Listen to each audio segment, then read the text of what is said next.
Hello, everybody. Welcome back to another podcast. Thank you again for tuning in. Today, I'm going to make a really short intro because I just want to get straight into his story. Today, Jimmy and I get the pleasure to interview Chris Wright, the CEO of Liberty Oilfield Services, who's in Denver currently.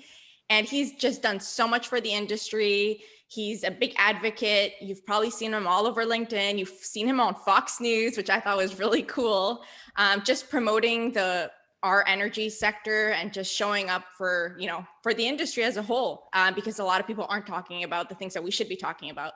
But before we get into all of that, because we will cover that, we want to get straight into your story because you're a serial entrepreneur and just like your story in general is really inspiring. So let's get into, getting to know you as Chris Wright.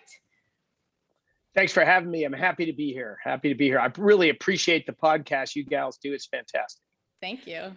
Thanks, Chris. Just like Massiel said, we're super excited to have you on, and we didn't get to do a pre-interview with you, so we really don't know anything about your background besides what we know today and who Chris is right now. So why don't we start out and figure out, where you're from, what life was like growing up as Chris, and if you ever dreamed of being an entrepreneur.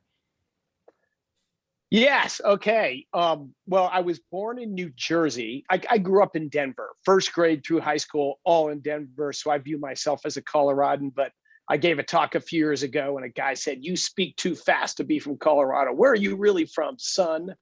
Okay, I was born in New Jersey. But when I was 6, so starting first grade, the family moved out to Colorado. And, but I knew nothing about oil and gas. That certainly wasn't in the plans. I always say my short bio is science geek turned tech nerd turned energy entrepreneur.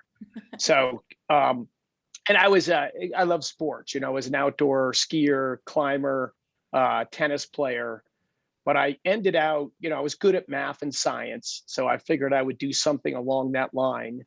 And when I was in high school, the mania meaning everyone believed it because everyone else believed it, was that we were running out of everything, not just oil and gas, but farmland and minerals and materials, and that that we call now called depletionism was just run amok. We had a physics professor from CU come speak at my high school and told us, that we don't know if it's going to be before the year 2000 or not, but oil and gas were running out, and industrial civilization as we knew it was gonna decline, and it all depended on finding a replacement energy source. That as a young naive kid, I thought, well, there must be some truth to that.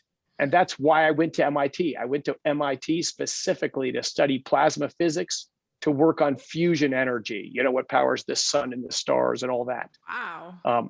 What did your parents do? My dad was a stockbroker. He was, my mom grew up on the coast in Massachusetts. She was a sailing racer and a traveler. She is a young, teenage gal in her generation. Traveled to Cuba, traveled to South America, went, lived in Europe for a little bit. Not wealthy at all, but she just wanted to see the world. My dad grew up in sort of the farm country of Illinois and came out to CU for a business degree. And then he like everyone, he liked Colorado. So his first job was in New York and he was there for like 10 years, but he always wanted to get back to Colorado as soon as he could. Did either of your parents major or have the sort of love that you did for science and math, or were you kind of like an oddball in that? I was an oddball in that, but I had another oddball, which was my brother. He and I liked math and physics. I was super interested in astronomy, and so, but no, it wasn't. No aunts or uncles. I don't know where we had some weird genetic mutation. But he and I quite liked that stuff. So you went into MIT not thinking you were going to get into oil and gas. And then so you studied, sorry, what did you mention you studied? So the plan was to study physics and specifically plasma physics, which is, sort of the essential process to create a fusion reaction. But that first semester I was there, I immediately got a job at the Plasma Fusion Center as like a low grade, assistant that helped set up some stuff. And I still very bullish on fusion. I love big science, but I realized quickly I didn't have the patience to do that. So I'm going to do something different. I got a summer job, my first summer in college at Honeywell, Test Instruments Division. So it's right when is way before you gals' time. It's right when laser printers were coming out. And there was a competing technology called thermal printers. I didn't know I was unlucky at the time. I was on the thermal printer team. And there was 9 of us to try to quickly figure out how to design and make a manufacturable prototype of a thermal printer. And that summer job just changed my whole trajectory. I'd never worked indoors before. I'd never had a shirt with buttons on it before. So it was like my first intro to adult life. And I'm like, wow, everybody's nice. Adult life's going to be okay.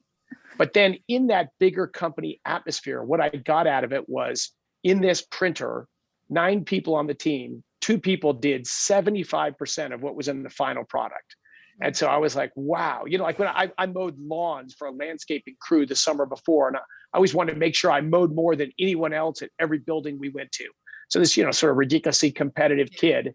And then I saw, wow, Doug and Mike, they're just, they're several times more productive than the other team members. So it was from that summer I realized, now I know what I want to do. I'm to be an entrepreneur, because if you only had all in people like Doug and Mike on your team, you could probably do something special. Yeah. And I've never worked for a company with more than 10 employees that I didn't start since that summer. So Wow, I've been that's amazing. essentially a lifetime entrepreneur. So what was your first business? What was your first real LLC, let's say? Well, the first LLC, I gave it a big sounding name, Cambridge International Corporation. And we imported, and it was sexy business too, we imported toilet seats from the United Kingdom into Ghana. And how did you think of that? Yeah. Well, I didn't, but I had a buddy of mine, a great guy in graduate school, who was from Ghana, and his brother-in-law in Ghana was in the construction business. And there was a big shortage for credit problems in Ghana of construction materials. So we figured, hey, if we can figure out how to buy, a couple shipping container loads of toilet seats and some other sort of related like finished housing products, we'll deliver them to Ghana, and therefore we'll get paid. And, and it worked out okay. It wasn't the big success I dreamed of, but I figured out how to, file an LLC and do that. And then I worked, when I was in graduate school, I started a consulting job. I went to graduate school briefly at UC Berkeley, and it's my 1 semester in electrical engineering graduate school at UC Berkeley is the only reason I'm in the oil and gas business. And the people at Berkeley love that story. That was because they missed my paycheck. I was a teaching assistant, graduate school in engineering, sort of a low paid job. Mm-hmm. And they didn't have my first paycheck, said, hey, sorry, we'll give you 2 next month. What about this month? Yeah. And of course it wasn't, but it was a big bureaucracy, and they only make a check run once a month. So I called up this gal who I'd met 2 years before. She's my wife now and mother of the children. But I called her up and said, I need a job. And I knew she was an undergrad at Stanford. She had been working in the Bay Area in the summer, and she'd stopped out a semester to make some money. And so she hooked me up with like a 7-person company called Hunter Geophysics in Silicon Valley. And so I started to work there, and that's how, and they had a technology they were using for oil and gas production, mostly in sort of the Bakersfield, San Joaquin Valley oil and gas production. So that's when I first heard what hydraulic fracturing was.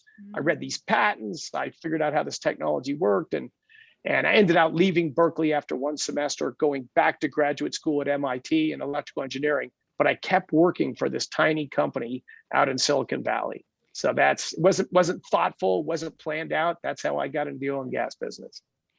How did you feel about into oil and gas business when in school you were taught that all energy was going to run out? It sounded like you were saying like at the time they were basically needing a replacement for oil because they didn't think there was going to be any more.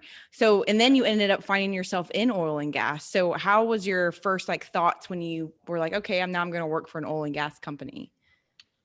So first thought was I was making $862 a month, and now I'm making $1,862 a month. So my first thought was a little jump for joy.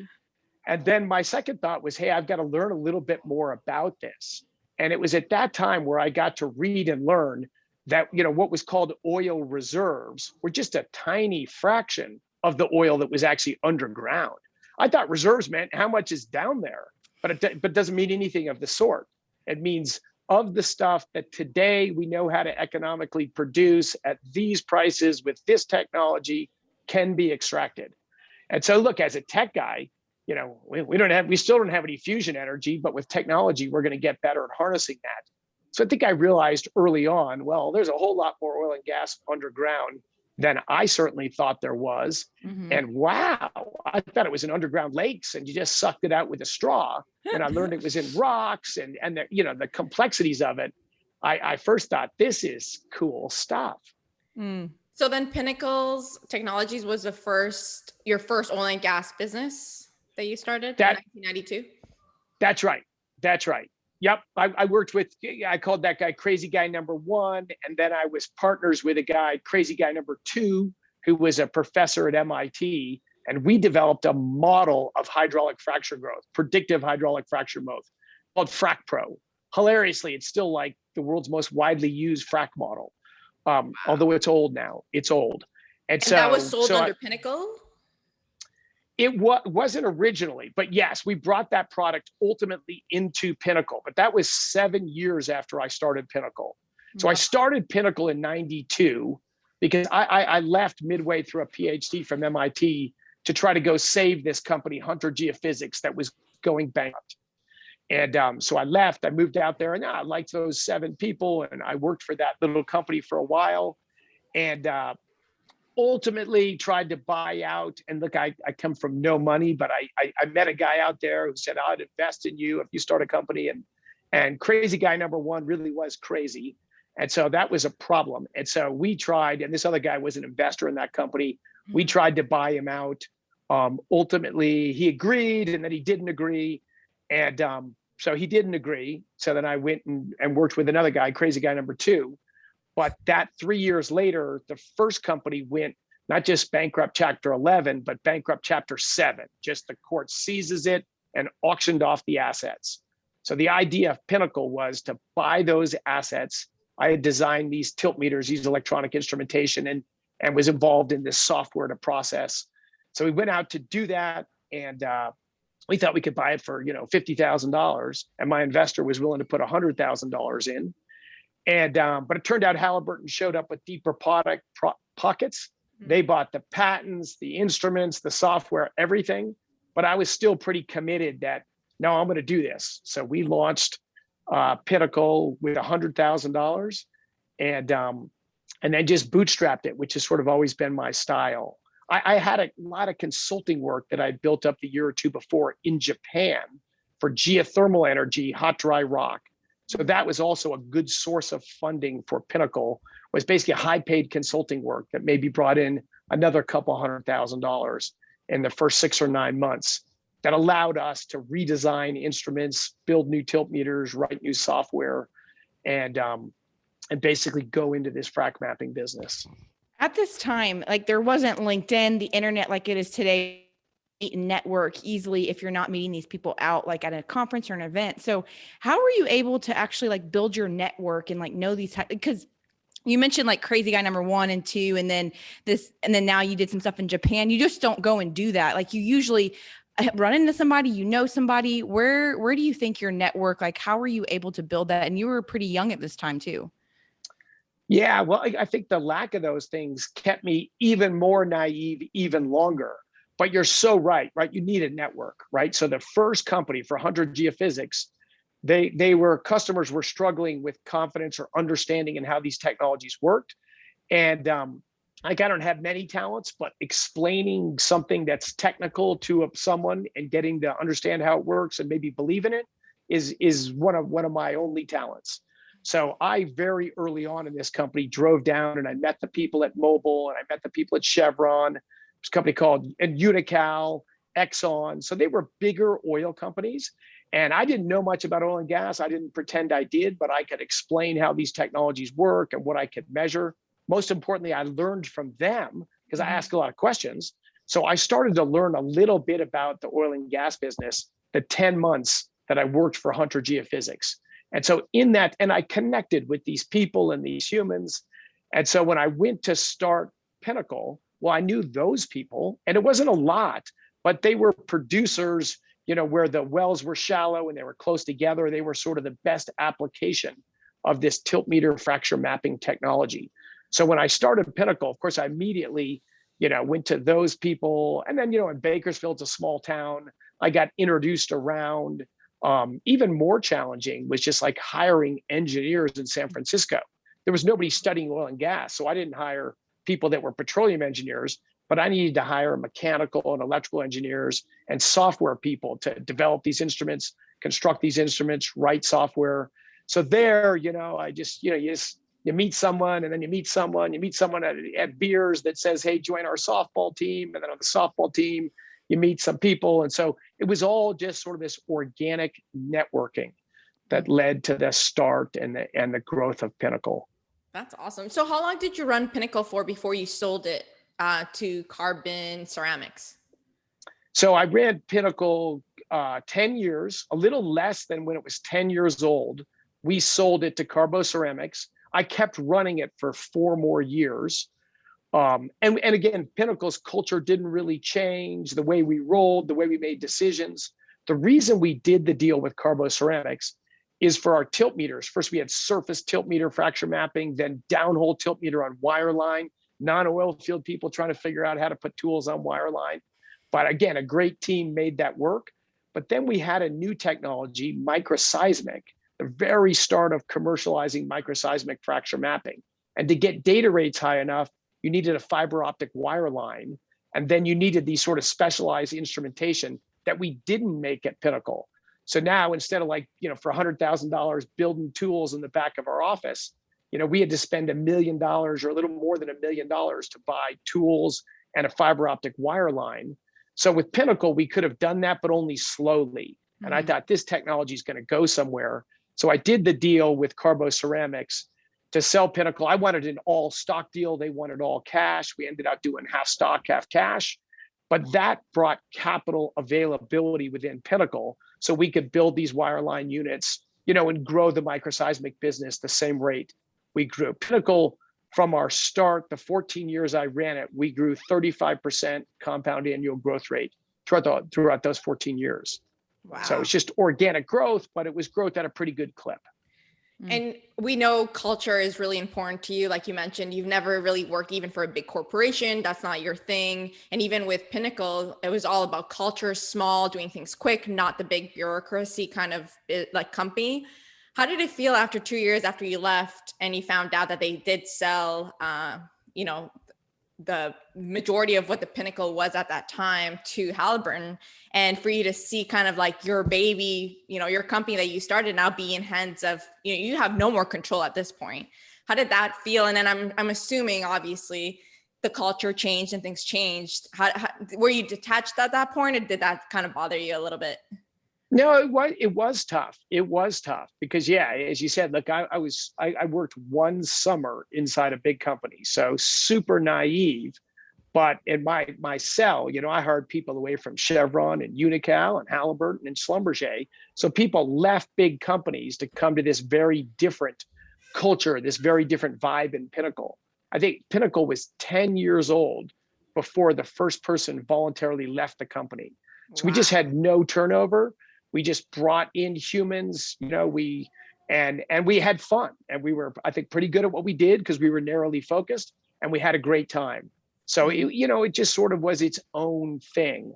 And so, yes, I was always protective of that culture. The deal with Carbo was very much based around the idea that we're not going to mess up Pinnacle. We're not going to change the way we roll. That's part of the magic. They got that. Oh my God, we wouldn't want to mess it up. And I think we delivered on that. We kept growing the business, we kept innovating, and it didn't change culturally. So I had stepped out, still, of course, friends with everybody and staying in touch.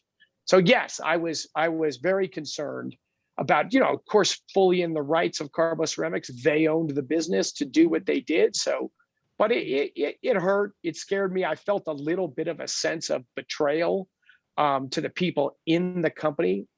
I went and met with Halliburton and talked to them, and they said all the right things. And I think Halliburton actually did tread a little bit lightly for a while, because I'm like, look, you bought something that's about culture, people, and technology, and technology and quality come from culture. And so I think, ultimately it got swallowed into the blob for sure, but maybe that was slowed a little bit. But that was tough. Yeah, for an entrepreneur, that's tough to see. And I'll say that was when I founded Liberty. We have investors in Liberty when we started it, some individuals, but also a private equity firm that owned a little more than 50% of Liberty at the start. And one of my early messages to them was, I'm never selling this company.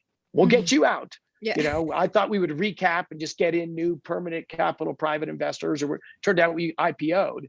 But it was very important to me that if you're going to bring people in for a different culture and a different place, you can't tell them 2 years or 10 years later, sorry, it's now here. So yes, that culture, that long-term vision is key to me. But if I surrendered my baby, and I guess I should have expected something like that would happen. Yeah, I could only imagine the feeling of seeing something that you created kind of get maybe a little bit crushed, because that's kind of what happens when you have the majors buy, such a small company that had its own life, basically its own life support. Already knew everybody in it, already knew how the culture was, and then they get bought by somebody who obviously has way more employees than what Pinnacle had. But going back to Liberty, so what's interesting about this is you were in the oil field, you knew the capital that it cost to support a business, especially a frac company, something that, the multitude of pumps, the people on location. I mean, you went from Pinnacle, which I believe probably your field support was not nearly as large as what you have to have for a frac company. And knowing that and going into it, like what made you want to pick, and probably because I'm assuming because of your background in frac and already understanding fracturing and all of that is why you naturally went that way. But what was your reasoning for starting such a large service company on the frac side of the business? Yeah, so look, I would say it's twofold. One is, I've been in frac for a long time. I love frac. I'm super proud, and as you've seen, I'm very passionate about the shale revolution. I think it's made the world a better place. It's made America a better place. And what's the ultimate engine of the shale revolution? It's frac. So that was an excitement there. And then ultimately, the tipping factor was I had a lunch with some high-up people in a large frac company. And in that dialogue, I heard, there was a certain view of people that work in the office, maybe their term was the professionals, and a very different view of the people that work in the field, that are actually running the operations. When business looks like it's rolling down, you lay a bunch of them off and you can hire them later. And, this company then was struggling with incredibly high turnover. I'm like, how do you deal with that? Well, and the answer was, we tell HR to put more in the hopper, right? So on a frac location, the blender is where you mix sand and chemicals together in the hopper. So it was, to me, by far and away, the most important people in Liberty are the people on field location. Everybody in the Denver office where I work, we're the support team. We have one job: support the men and women in the field that are making it happen. That they're the people that matter. We're just the support team. But I heard a very different attitude from, someone at a high up big frac company. And that triggered to me, hey, I want to compete against that. If they think the most important people in the company, are kind of like disposable sand going in a hopper, boy, because Pinnacle, at the end, Pinnacle maybe grew to 200 people, and the majority of them worked in field operations. And so, nowhere near the size of a frac. We didn't nowhere near as much capital, but it was sort of a mix of the two. But no one at Pinnacle had any view that anybody was more important than anyone, or any different. It's just everyone's on a team trying to make it happen. In fact, the people you think, if you're going to give them a hug or a kiss, it's the people in the field. They're out in the rain or storm and dealing with all the things that get thrown at them. Those are clearly the most important people. And so that lunch, I walked out of that lunch and I'm like, I'm starting a frac company. And it was 6 or 7 weeks later before I ordered a frac spread, not even knowing how to turn on a pump or something. So now I had a little bit of a time thing to find, a head of operations to really build a culture of field people that gelled well with the nerds like me that work in the office. But the love of the shale revolution and an insight into a competitor just made me compelled I want to be in the frac business. I love that, especially because you're really like, you're right in the sense that it doesn't take much to compete with a lot of the service companies, because most of the time the people in the field are like second, they're not, when in reality it's like they're getting the job done and you all have a job because these people are in the field, and that's something that from many years since you guys started, people who've always worked at Liberty, that's something that was always caught my attention, was the culture, the fact that you guys had 2 weeks on, 2 weeks off, which I thought was crazy.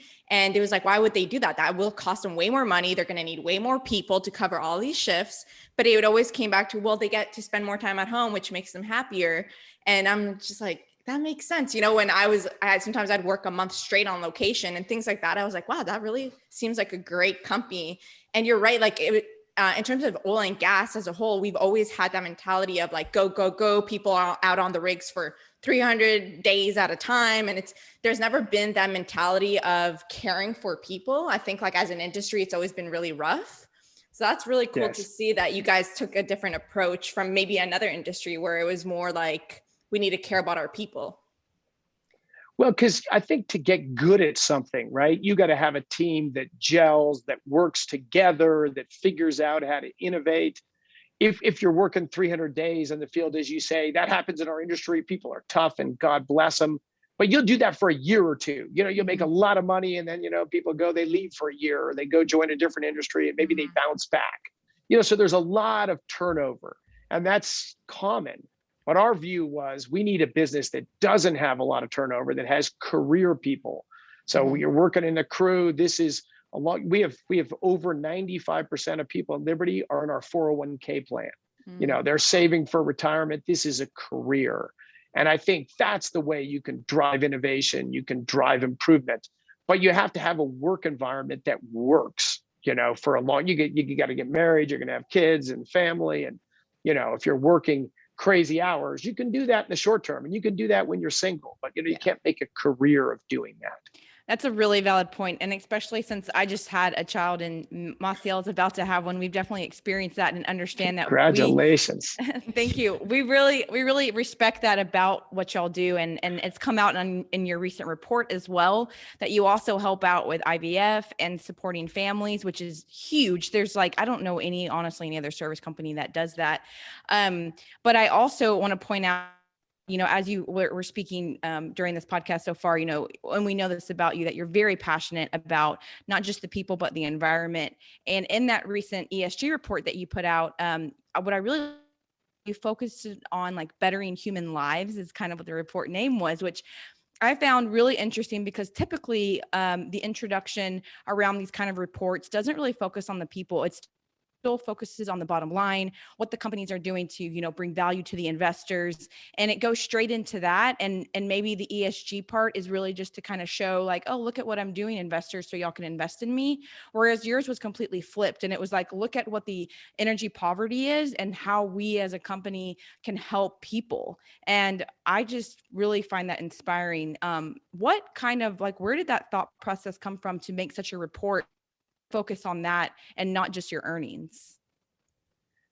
Well, I mean, it was an ESG report, and even in our annual report, we talk about stuff like you're saying, but this ESG report was, to particularly address those issues, right? Our environmental impacts, the social within our company and social in the communities and how we govern and run the business. So seeing other companies' ESG reports, honestly, have been pretty disappointing to me. Look, there's a lot of people that really don't like our industry. It is commonplace. It's in the schools, it's everywhere. And again, as you pointed out, heck, that was there when I was in high school, but it's even worse today. Our industry is viewed as they're terrible, they're hurting humans, they're destroying the planet, and let's see how we can get rid of them as fast as we can. And of course, the we're going to be gone soon. That was the belief when I was in high school. And in fact, it turns out that was the belief about 100 years ago, too. So that's and then I don't blame the average person. They don't know, but that's just simply not the case. You can't have a modern world without oil and gas. There was no modern world before oil and gas. And if the oil and gas were gone tomorrow, so would the modern world. It's just so integral to everything we do. And to me, it's enormously beneficial to humans and to the environment. I've been to 55 countries. I go to low income, poor rural areas in traditional societies. Those humans have the same hearts and dreams. They want to take care of their kids and have better lives, just like we do, but they just live in different circumstances. And the environmental and human toll of that is massively higher. Just women spend over an hour a day searching for fuel wood, sticks, grass, trees, dung, whatever they can find every day to burn, on average, over an hour a day. And and of course, it's women. In traditional societies, all the manual labor is done by women. And women spend about an hour a day searching for water. If you don't have flowing water or a pump you can go get water out of, you got to walk to find a stream. You got to try to be downstream of everybody else because of sanitation issues, or upstream of everyone else. So these are just giant human challenges that if you have propane to your village and you got a burning stove, you could save an hour a day, have clean indoor air, and you can power a pump to drink groundwater like we do. It's just so life-changing to have clean, available energy. So that's certainly the big picture, what motivates me every day. And I would say across the whole Liberty family, we're this isn't a job that we're going to change every couple of years. This is we're on like a mission. We're on a cause. So we love what we do. We're focused on defending it against people who don't love what we do. And so I took the ESG report as just an opportunity to lay out the Liberty perspective, and not just our opinions. I tried to write it and I don't know what you thought of the writing style, but I tried to write it very even-handed. It was not Chris's opinion or Chris's preaching, and I do that a lot. It was just, here's where the world gets energy. Here's how that's evolved over time. Here, a third of humanity doesn't have access to modern energy, and here's what it means for their lives. And what's the biggest impediment to that last third of humanity getting energy? Right now, it's sort of an irrational and way exaggerated fear of climate change. So look, I've been speaking on climate change for 15 years. So I tried to write a short, just the highlights overview of climate change. And maybe most importantly, after that, a little overview of climate economics. What are the people in the Intergovernmental Panel on Climate Change? What do they say the impacts of climate change might be? How much are they going to hurt human lives? How are they going to hurt human lives? And of course, it's very hard to predict the future, so I wouldn't put any precision on that.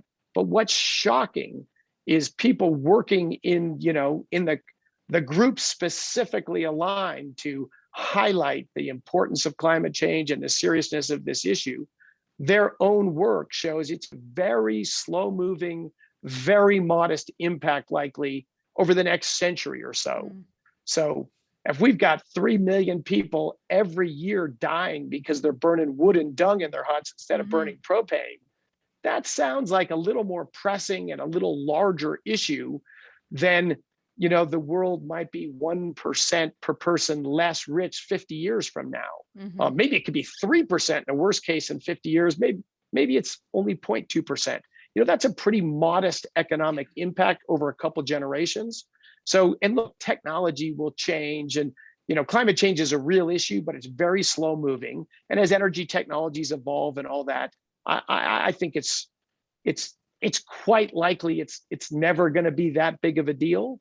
But a third of humanity without modern energy, and now after 100 years of electricity getting cheaper and more reliable, we're starting to see electricity prices going up and reliability of the grid going down.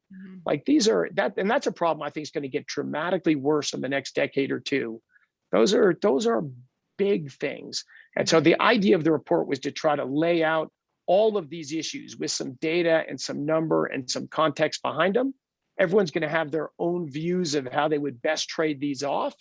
But I think by seeing the data, it's kind of hard to hold on to the climate change is everything. No matter how much energy prices go up, no, those people, they got to keep burning wood forever because, climate change is too great of a risk. I don't think the data ever supports that kind of a view.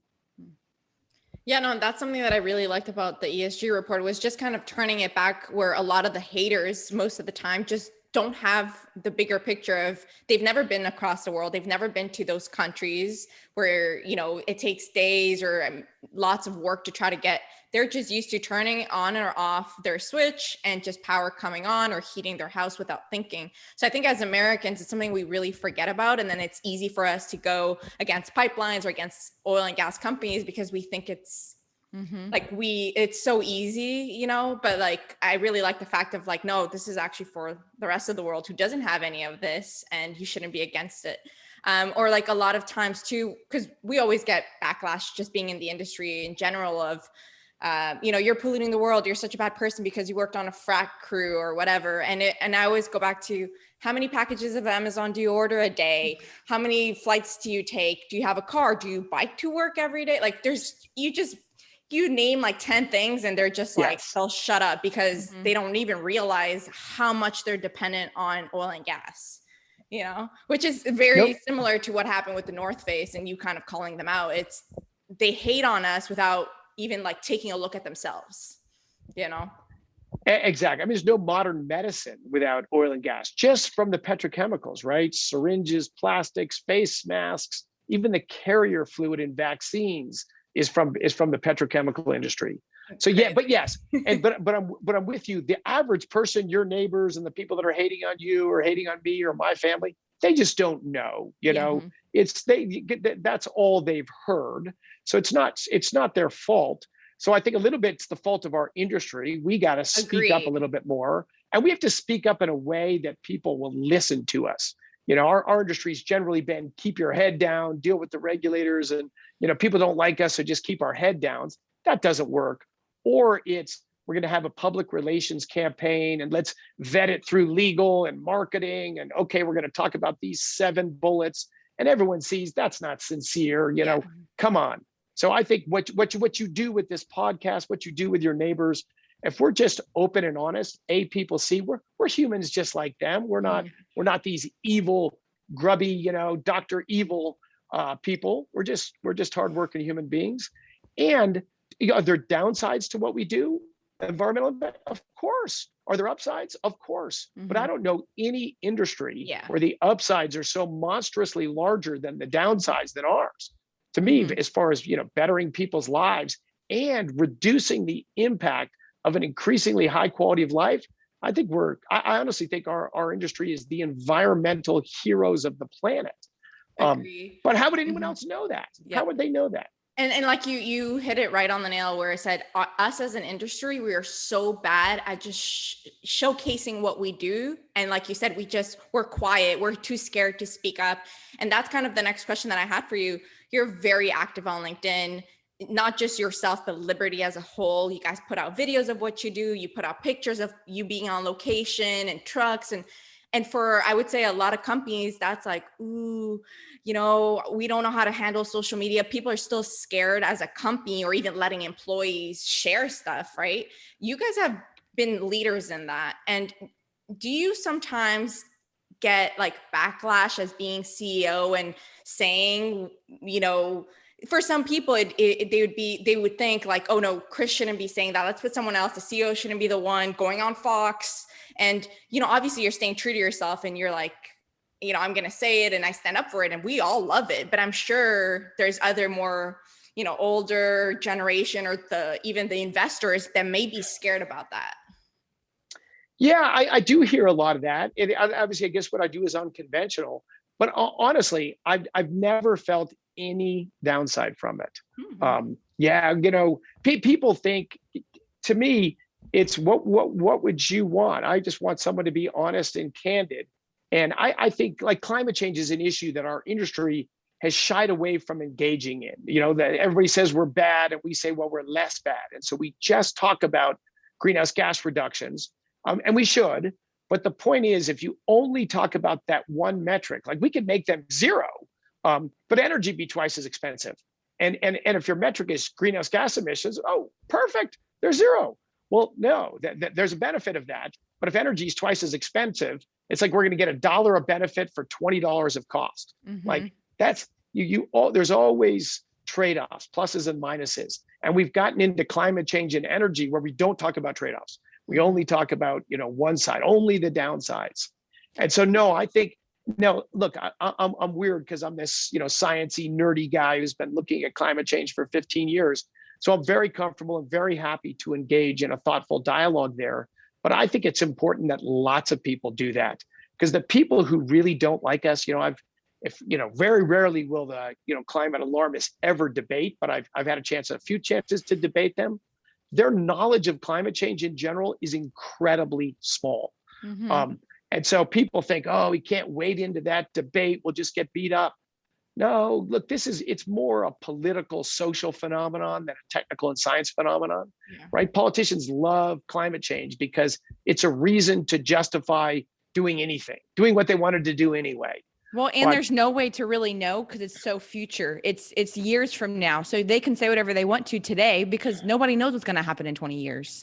So they can get away to something that's concrete where it's like, we know that this is going to happen at X time. We don't know.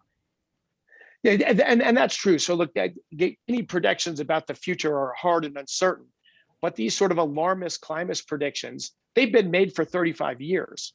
So tons of them, by the year 2000, the ice caps will be gone and 100 million people will starve. Well, that didn't happen. And I could list about 12 pronouncements from high profile people about what was going to happen in climate change by a certain date. And none of them have even come close to happening. So yeah, of course they make them now it's always 50 years from now or 30 years from now when they're going to be gone or whatever, but you can extrapolate those trends, right? That, the chief scientists at NASA's Goddard Institute of Space Sciences in New York, when he launched the climate change movement really in the US with a testimony in 1988, right? So that's 32 years ago. He said his office on the Upper West Side of Manhattan would be underwater within 10 years. I mean, within 40 years, right? So that it takes 10 feet of sea level rise to get to the curb of his office. And we're 28 years into that 40-year period. And it's up about 3 inches. So we haven't got to his deadline yet, but if we got 3 inches in 28 years, do you think we're going to get 9 feet and 9 inches in the next 12? Probably not.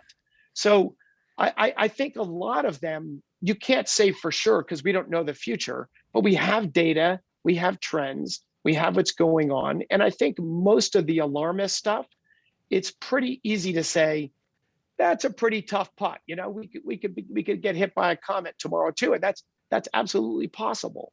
So I think bringing a little data, if you're going to make a claim, let's see what the current trend is.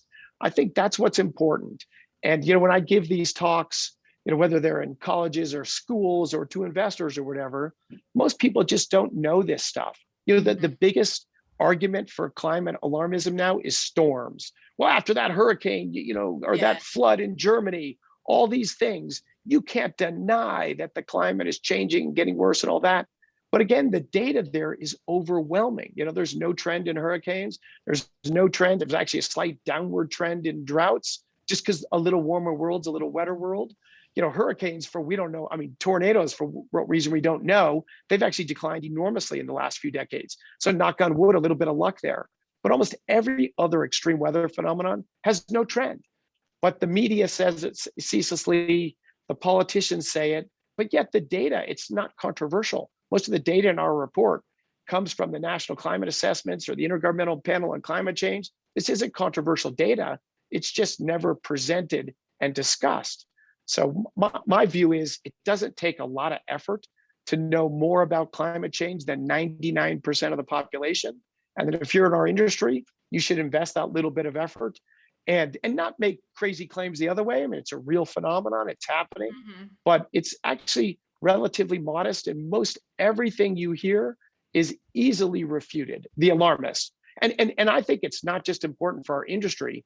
20% of children today self-report nightmares about climate change. Really? Think of what we're doing to the young generation.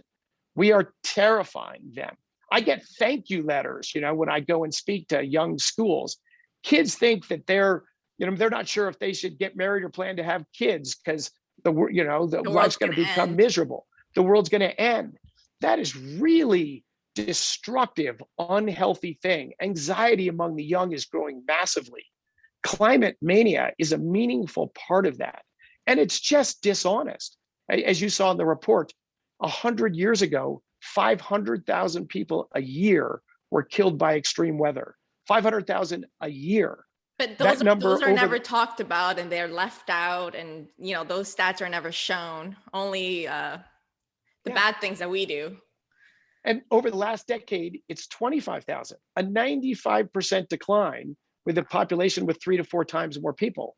So actually, it's never been a safer time. There's never been a time of less risk from extreme weather events in human history than today. So, but kids think it's never been more dangerous. And so I think that's a bringing sobriety is problem. important. Yeah, and that's a problem for us as an industry. And Jamie and I have talked about this in other podcasts, but our talent pool is getting smaller and smaller. I mean, the majority of people in university right now don't want to go in oil and gas. They're not studying petroleum engineering, especially not after all these last 2 downturns that they've noticed, in the last 4 Yes. years. So what do you think we need to do as an industry to try to regain that talent? Because I mean, nobody's coming in this industry. Everybody wants to go to Apple, Google, Facebook, tech business. They want to go to Silicon Valley. No one's saying, I want to be a frac field engineer, right? So how do you guys, even as a company, how do you handle trying to recruit that talent? Yeah, so 2 things. Fortunately, I think there are still a lot of people, people that live in rural areas and work in the outdoors. There's still a lot of people that I think are interested to work in oil and gas. But to your point, there is a lot less. And certainly in people coming out of college, there's a lot less. But I think, again, it's the stories. It's the stories. When I speak at a college campus and people learn, what I talked about earlier, a third of people don't have access to modern energy. Women spend over 2 hours a day searching for fuel wood and water, and 3 million of them die from the indoor smoke. Believe me, that touches young people today. Mm-hmm. That's awful. That's wrong. How can I fix that? And the biggest answer to that is work in the oil and gas industry. And so I think when people hear the real story, it swings the pendulum back. The other point you mentioned is the tough one, that this industry is very cyclical, very volatile. So it's not for everyone. Yeah. Times are really good. And when they're really good, they're soon going to be really bad. So it is cyclical. It is a tough industry in that respect. But I would say compensation generally is good. That offsets some of that cyclicality. Mm-hmm. And it's a passion. I think if you really understand our industry, there is no industry you can make a greater impact in bettering human lives and making the world a better place than this industry. And I think people need to hear that. They need to believe that. Yeah. But the data is compelling. The story is compelling. And we just got to keep doing it. So you've been obviously an entrepreneur from a very young age. You've had several businesses. You're married. You have kids. How do you handle, everyone has a different kind of work-life balance, but how do you handle the talks, the traveling, the investor calls, the running a business, and kind of being there while your kids were young? Or, how was that transition, and how did you make it work with, family time? So it is a balance, and it's a very important balance. Look, I know a lot of people that on hours that work way more than I do. I do work hard. I am intense, but I know people that they're 300 days a year, 250 days a year, they're on an airplane and all that. I've never actually done that. My wife, my kids, my mom are incredibly important to me. So I have worked hard. And if you said to my kids, should dad have worked a little less when they were young? Yes, that's probably true. But I did take, after Pinnacle and before starting Liberty, I did take actually 2 years where I coached all my kids' little league teams. Oh. I took them to live in New Guinea, took them a semester out of school when they were in primary school. We lived in the jungle where the Kumbai, the tree people live. We traveled to Europe. So in any case, I balanced hard work times with taking my kids around. My kids, my wife, my mom have been to the Bakken. They've stayed at man camps. They've traveled from the work stuff as well. So to me, it's bring your kids into your life as well. I like that. Like everybody, we have a take your kids to work day. We also have a bring your mom to work day. And we have a whole bring your parents to work. We have a whole bunch of parents that's really that awesome. come to Liberty for a day. They walk around, they see what the departments do. We have presentations, we do all this stuff. So to me, it's sort of a blending of work-life balance. At Liberty, like we've that. never had a vacation policy. Like if you work on a field crew, you've got to work a certain schedule. You're the tip of the spear. If you work in the Denver office in Liberty, we don't tell you when to show up. We don't tell you when to go home. We don't tell you how many days to take vacation. We want you to do a great job and move the ball forward. Your kid's got a 3:00 soccer game. You should sure be at that game. We're very flexible. That's amazing. We don't want to tell That's really people their awesome. hours and their schedules. We want people to live their lives, engage their families. You know, we have all sorts of Liberty family events. So you ask a huge question. Like nothing is more important in your world and in your life, in my life, by far than my engagements with my family. I'm raising the next generation. I'm giving incredible thanks. I mean, I'd be nothing without my mom. And and your siblings and all those things. So family is incredibly important. Don't put it off. I'll do that in retirement. I'll do that later. Yeah. I think it's hard, but I think you can strike that balance. Just work hard, play hard, and do stuff with your family. I don't believe in quality time. It's time. Spend time with your family. Some of it could be bring them with you. Bring them with you. I love that. Yeah. I I know- love that, especially with Jamie and I. She has a 6-month-old. I'm due next week. And the family Awesome. aspects has been scaring the crap out of me because all I've ever known is work, work, work. And then I'm scared of the transition of where you have to choose being a mom or working. And will I be less of a mom if I focus on my career? If I focus more on my family, will my career drop?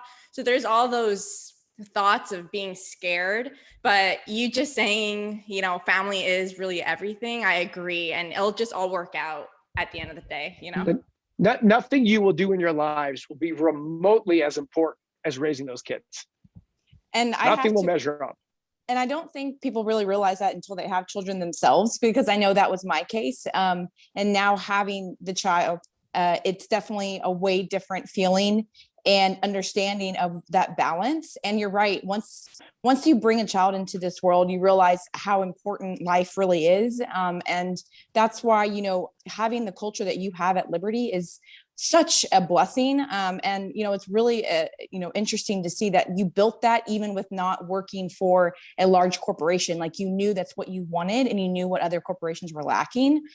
So what do you have to say to those that maybe come and they see what you've developed and done and how they can change their culture? Like maybe they are now like, wait, I really like what he's doing. I want to mimic that. What advice would you give to develop a culture like that? Oh, I don't know how good I am at advice, but I mean, look, every business, the central asset by far and away is the people in it and the culture that binds them together. Whether you're in the finance business or frac business or whatever, there's all these other things, but they only flow from the people and the culture. It's not how many trucks you have or whatever. You can't even build good trucks without great people that love their job, that knows how to design them and run them. So it's just centered around people. Everyone says that, but I think you got to if you walk that walk, I think it's the road to success. It's the road to, because look, you guys are saying these great things about me. Of course, it isn't me that actually built Liberty and did all this. It isn't me at all, right? I just had this idea that if I could bring great people together and make them love their jobs, they or us collectively would build something great. Man, I would, if I was on my own, I'd be nothing. And so the great things that have happened of Liberty and the success in my career is just the luck or the good fortune to be surrounded by great people that are passionate and they love what they do. So, I always, when I look at job descriptions sometimes, we want a geologist that's worked in the Powder River Basin that's got 8 to 10 years experience and has got a master's degree. There's these very narrow like check boxes or something. To me, that's like the maniacal focus on climate change. That's sort of missing the boat. We want an awesome geologist who knows something or can quickly learn something about the Powder River Basin. I would say hire the athlete. If that's a great, passionate human that'll always work hard when no one's looking, you can always trust them and they're competent. That's a winner right there. They can learn about the Powder River Basin. I don't care if they graduated from high school, So the over focus on credentials and things or whatever, I think makes just puts a focus on the wrong place. In my thing, I always say we hire the athlete, we hire the great human, and they'll figure out the other stuff.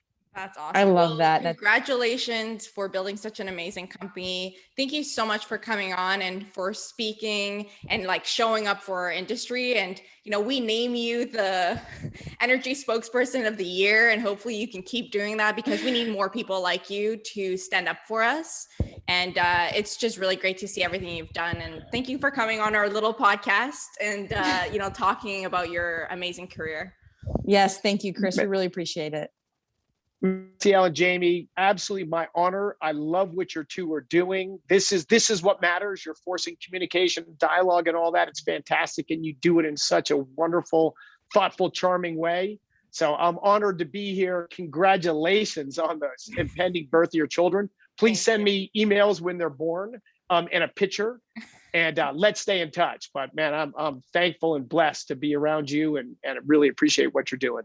Thank you so much, Chris.